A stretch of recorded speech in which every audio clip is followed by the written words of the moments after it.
Le conseguí un préstamo para su negocio. Y me pagó con una infidelidad. No fue un error. No fue un malentendido. Fue una decisión. Y yo fui el que puso el dinero. Fui al banco. Firmé los papeles. Usé mi historial, mis ahorros, mi nombre, todo para que ella pudiera abrir su boutique. Era su sueño. Diseñar ropa, tener su espacio, sentirse independiente. Y yo quería verla feliz. Así que vendí mi moto, cancelé un viaje y le dije, hazlo, yo te respaldo. Ella lloró. Me abrazó. Me dijo que nunca iba a olvidar lo que estaba haciendo por ella. Y yo me lo creí. Los primeros meses fueron bonitos.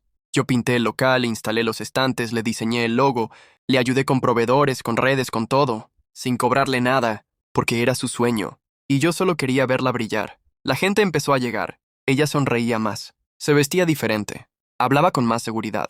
Y yo me sentía orgulloso, como si el préstamo no fuera deuda, sino inversión emocional. Pero algo cambió. Ella empezó a salir más, a tener reuniones, a vestirse diferente, a hablar con más seguridad, pero menos conmigo. Una noche llegué al local sin avisar. Tenía unas cajas que conseguí en descuento. Y la vi, con otro tipo, tomados de la mano, riendo. Ella me vio. Se soltó. Me dijo que era un cliente, que estaba agradecida por mi apoyo. Y yo no dije nada. Me fui.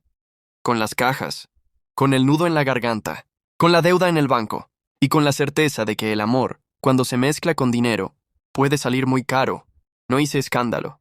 No le grité. No le pedí explicaciones. Solo me fui. Porque entendí que ya no era parte de su historia. Solo era el tipo que puso el dinero. Y sí, todavía estoy pagando las mensualidades. Cada vez que llega el cobro, no pienso en el banco. Pienso en ella, en su sonrisa, en cómo me dijo que nunca iba a olvidarme, y en cómo al final lo hizo. Esta historia no es sobre dinero. Es sobre cómo el amor malentendido puede convertirse en deuda. Y cómo a veces el que más da es el primero en ser reemplazado. Después de aquella noche en el local, algo en mí se apagó. No dije nada. No reclamé. No lloré. Solo me guardé el momento como si fuera una factura que algún día iba a cobrar. Ella siguió como si nada. Me hablaba con normalidad. Me pedía favores. Me mandaba mensajes como si no me hubiera visto con otro tipo. Y yo respondía. No por amor, por estrategia. Empecé a observarla, a medir sus palabras, a notar cómo cada vez que hablaba del negocio, decía mi boutique, mi esfuerzo, mi logro. Nunca nuestro. Nunca gracias a ti. Yo seguía pagando el préstamo. Cada mes. Puntual. Mientras ella compraba más ropa, más decoración, más cosas que no eran necesarias. Y cada vez que le preguntaba por las ventas, me decía que iba más o menos. Pero yo sabía que no me estaba diciendo todo. Una tarde revisé el sistema de ventas. Tenía acceso porque yo lo había instalado. Y ahí lo vi. Ventas altas, clientes frecuentes, pedidos especiales. Todo bien. Pero el dinero no estaba en la cuenta que habíamos abierto juntos. Estaba en otra. A su nombre. Le pregunté. Me dijo que era más cómodo así, que necesitaba separar gastos, que no era nada grave. Y yo no discutí, solo asentí, porque ya no estaba en modo pareja, estaba en modo cálculo. Empecé a dejar de ir al local. Ya no pintaba, ya no cargaba cajas, ya no ayudaba con redes. Ella lo notó. Me preguntó si estaba bien. Le dije que sí, que solo estaba ocupado, pero la verdad es que estaba planeando. No una venganza, una retirada. Ella empezó a salir más, a subir fotos con amigas, a publicar frases como «el éxito es mío» o «nadie me regaló nada». Y cada vez que lo veía me ardía el pecho, porque yo sí le había regalado algo, la oportunidad. Una noche llegó tarde, no avisó, no respondió mensajes, y cuando entró ni siquiera me miró, solo dijo «estoy cansada», y se metió al cuarto. Yo me quedé en la sala, con el recibo del préstamo en la mano, con la cuenta vacía, con la certeza de que ya no era parte de su vida. Solo era el tipo que firmó los papeles. Y ahí decidí que no iba a seguir sosteniendo algo que ya no me incluía. Que si ella había decidido sacarme del negocio, yo iba a asegurarme de que el negocio no la sostuviera por mucho tiempo. Porque si ella había borrado mi nombre de su historia, yo iba a borrar el suelo bajo sus pies. Yo no grité. No la enfrenté. No le dije «me engañaste». Solo empecé a desaparecer. Pero no de su vida, del negocio. Dejé de subir contenido. Dejé de contestar a los proveedores. Dejé de renovar las suscripciones que estaban a mi nombre. Y lo más importante, dejé de pagar el internet del local. Ella no lo notó al principio. Pensó que era una falla técnica. Me llamó. Me mandó mensajes. Me pidió que lo arreglara. Y yo le dije, estoy ocupado. El sistema de ventas empezó a fallar. Las redes dejaron de actualizarse. Los pedidos no se procesaban. Y los clientes empezaron a irse. Ella se desesperó. Me pidió ayuda. Me dijo que no sabía qué estaba pasando, que todo se estaba cayendo. Y yo le dije que no podía hacer nada, que el contrato del sistema estaba a mi nombre, que el proveedor no respondía. Mentira. Yo lo había cancelado. Empezó a buscar soluciones, a contratar gente, a pagar por asesorías, pero todo costaba. Y el dinero ya no le alcanzaba, porque yo también había bloqueado el acceso a la cuenta conjunta, la que usábamos para gastos del local. Ella me reclamó, me dijo que era injusto, que el negocio era suyo. Y yo le respondí, el préstamo también. Ahí se rompió algo. Ya no me habló con tono dulce, ya no me pidió favores. Me empezó a tratar como enemigo, como si yo fuera el obstáculo.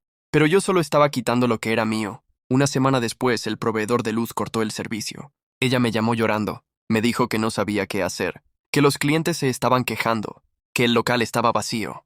Y yo no respondí, porque ya no era mi problema, porque ella había decidido que yo no era parte del negocio.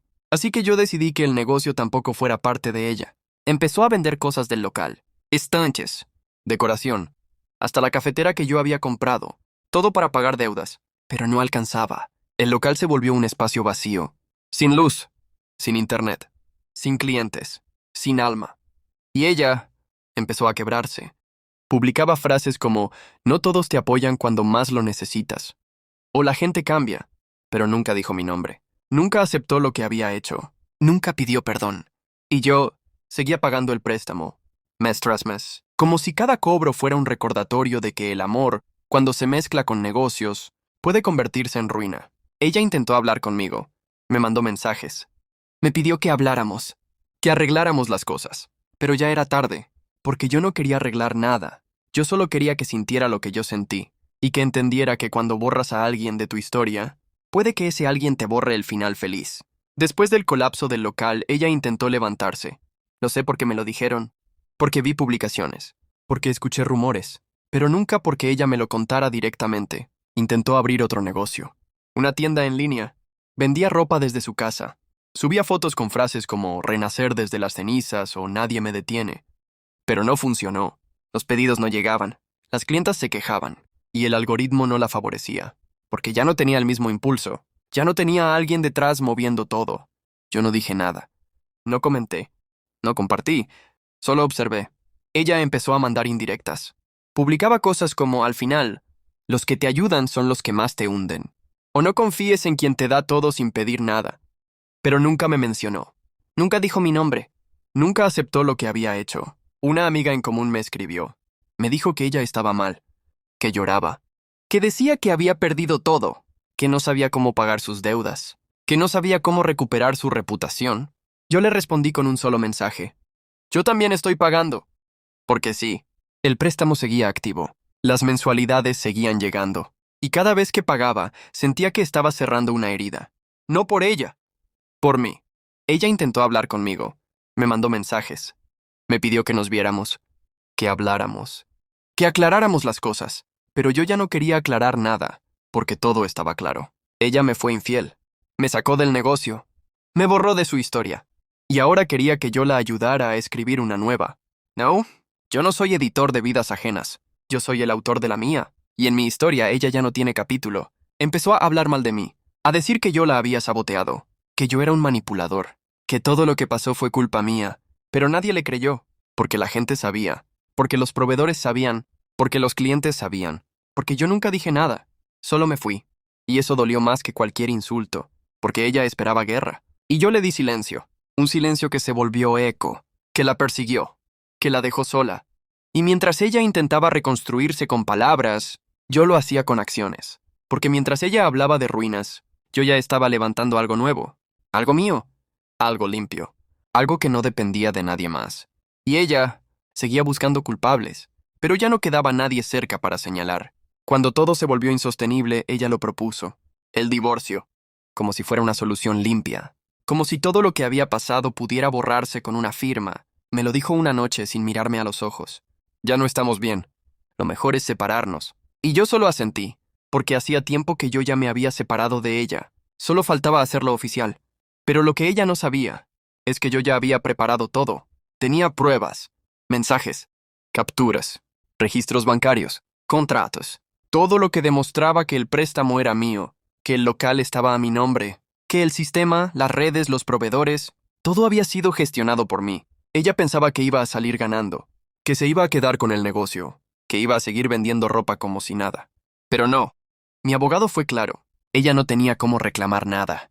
No había contrato de sociedad. No había inversión de su parte. Solo había uso. Y el uso no da propiedad. Cuando se lo dijimos, se quedó en silencio. No lloró. No gritó. Solo se quedó quieta. Como si no entendiera lo que estaba pasando. Le explicamos que el local iba a ser vendido, que el equipo iba a ser liquidado, que las cuentas iban a cerrarse y que ella no iba a recibir nada. Ni un peso. Intentó negociar. Dijo que había trabajado mucho, que había puesto esfuerzo, que merecía algo. Y yo le respondí, el esfuerzo no paga el préstamo. Ella se quebró. Me dijo que yo era cruel, que estaba actuando con rencor, que no era el hombre que la había ayudado al principio. Y yo le dije, no, ese hombre murió el día que me pagaste con una infidelidad. Firmamos los papeles, sin lágrimas, sin abrazos, sin despedidas. Ella salió del despacho con la cabeza baja, sin negocio, sin local, sin respaldo, y yo me quedé con la deuda, pero también con la tranquilidad, porque ya no tenía que sostener a alguien que me había soltado hace tiempo. La gente empezó a preguntar, ¿qué pasó con el local? ¿Por qué cerraron? ¿Dónde está ella?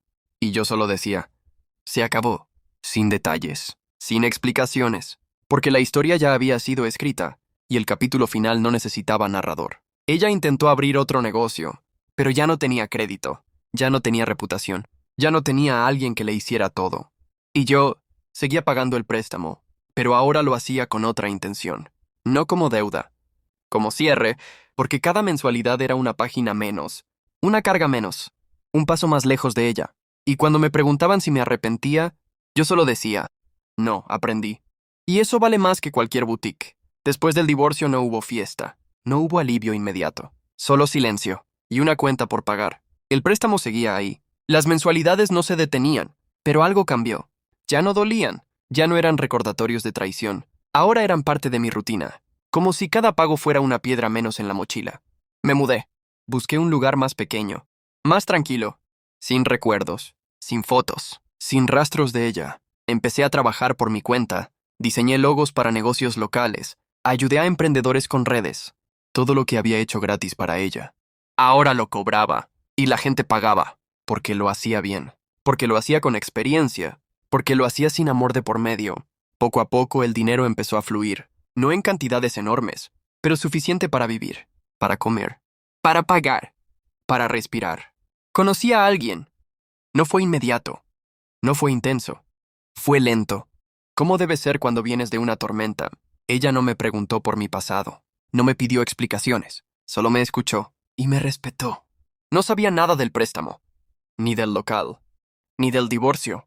Solo sabía que yo estaba reconstruyéndome y decidió acompañarme. Un día terminé de pagar la última mensualidad. Fui al banco. Firmé. Recibí el comprobante y lo guardé. No como recuerdo, como trofeo, porque ese papel no decía deuda saldada, decía historia cerrada. Ella, mientras tanto, seguía intentando. Abría páginas, cerraba negocios, publicaba frases, buscaba atención, pero ya no me afectaba, ya no me dolía, ya no me importaba, porque yo ya no estaba en su mundo. Y ella ya no estaba en el mío. Hoy tengo estabilidad, no riqueza, no fama, pero paz. Trabajo en lo mío, cobro lo justo, duermo tranquilo. Y cuando me preguntan si volvería a ayudar a alguien como lo hice con ella, solo digo, sí, pero esta vez con contrato, porque aprendí no a odiar, no a vengarme, sino a protegerme. Y eso vale más que cualquier boutique.